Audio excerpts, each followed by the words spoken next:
Happy Friday, folks! Now this is your fourth stimulus check update and daily news report.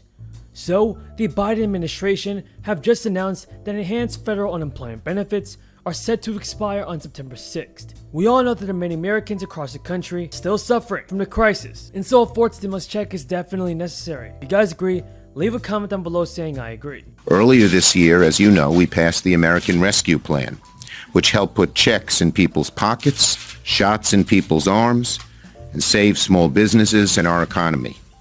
Now we're going from rescue to recovery, to make the economy, to make the American people's lives even better than it was before COVID, because there were so many structural problems in our economy, and there became a sourness in the land.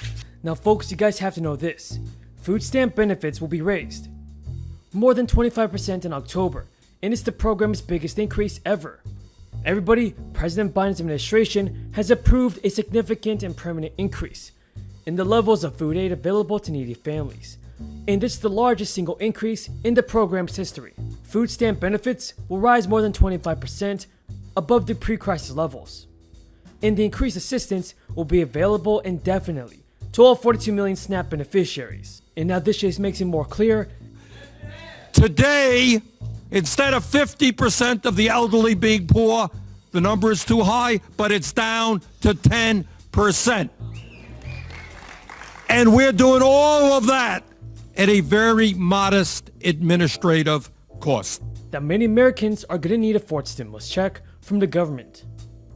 So in today's video, everybody, I will be answering the question of whether or not the fourth stimulus check will be sent out by President Biden, and if Speaker Pelosi and the Democrats can pass the fourth stimulus bill without the help from Republicans. First, everybody, don't forget to subscribe to my channel and share this video with your friends and family. So you guys have to know this.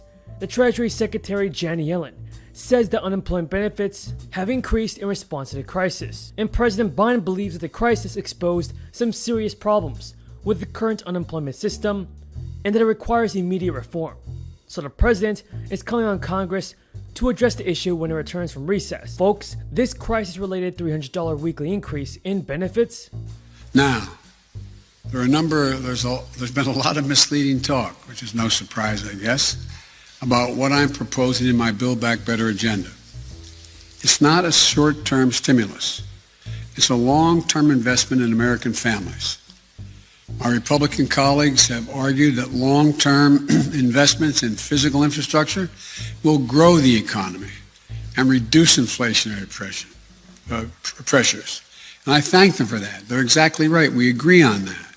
Is for those who do not qualify for traditional unemployment benefits or have been unemployed long-term as extended under the American Rescue Plan. So in the letter to the Senate Finance Committee, Treasury Secretary Janet Yellen said that the unemployment benefits were always intended to be temporary, and it was appropriate for the $300 boost to expire. Do you believe that the unemployment benefits should expire? Leave a comment down below saying yes or no. Personally, folks, I believe that President Biden should send out the fourth stimulus check if he's going to let the unemployment benefits expire. So multiple sources have said that the falling unemployment rate, which hit 5.4% in July, and the creation of more than 4 million jobs, added around 832,000 jobs a month over the last 3 months combined. An estimated 7.5 million people will lose all unemployment benefits, and that's when crisis-related programs expire on September 6th. It will be the largest cutoff date. It will be the largest cutoff of unemployment benefits in history, and this might mean that many Americans will be put into a tougher situation than before. So while the administration will let both the supplemental benefits and crisis-related programs expire, Janet Yellen did acknowledge that there are some states where it makes sense for unemployed workers to continue receiving additional assistance. In their letter, Janet Yellen said that some of the $350 billion in funds from the American Rescue Plan can be used to help out state and local governments. The letter also noted that the Labor Department is announcing an additional $47 million in new grants to help support reemployment services for Americans, in addition to the $43 million in new grants for those services announced earlier this year. Initial unemployment claims last week fell to their lowest level since the crisis began. 348,000 people filed for unemployment for the first time, according to the latest data. And the 4-week moving average was 377,000 last week as well. And as inflation continues to soar, senior citizens could receive the largest increase in Social Security benefits in nearly 4 decades. The Senior Citizens League, everybody, is a nonpartisan senior advocacy group. Projected the annual cost of living adjustment could be a whopping 6.2% in 2022. That would be the largest year-over-year hike in Social Security benefits since the year of 1982. And though this may seem like good news for seniors on the surface, it's important to look deeper. The potential Social Security COLA increase would come as the nation continues to grapple with rising inflation.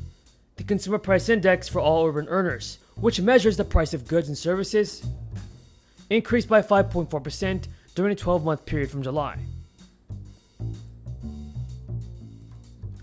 Do you believe that President Biden, everybody, should increase the Social Security benefits? Leave a comment down below saying yes or no. The nation's food assistance program, known as SNAP, is set to increase its benefits. Here's what changes Americans can expect, according to NBC News. The increase will be more than 25% from pre-pandemic levels. The average monthly benefit of $121 per person will rise by $36. A new maximum will increase to $835 a month for a family of 4. That's an increase of 21%.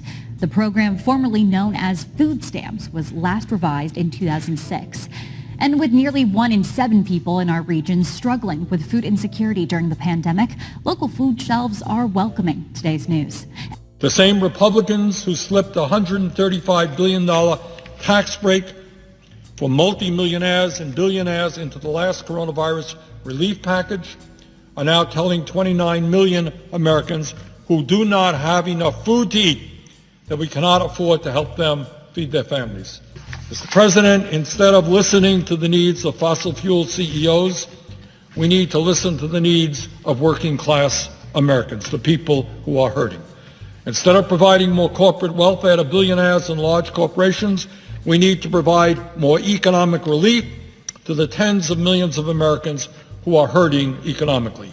Now, Mr. President, I have received many thousands of letters, emails, and social media from constituents in the state of Vermont and, in fact, all over this country about how the economic crisis has negatively impacted their lives.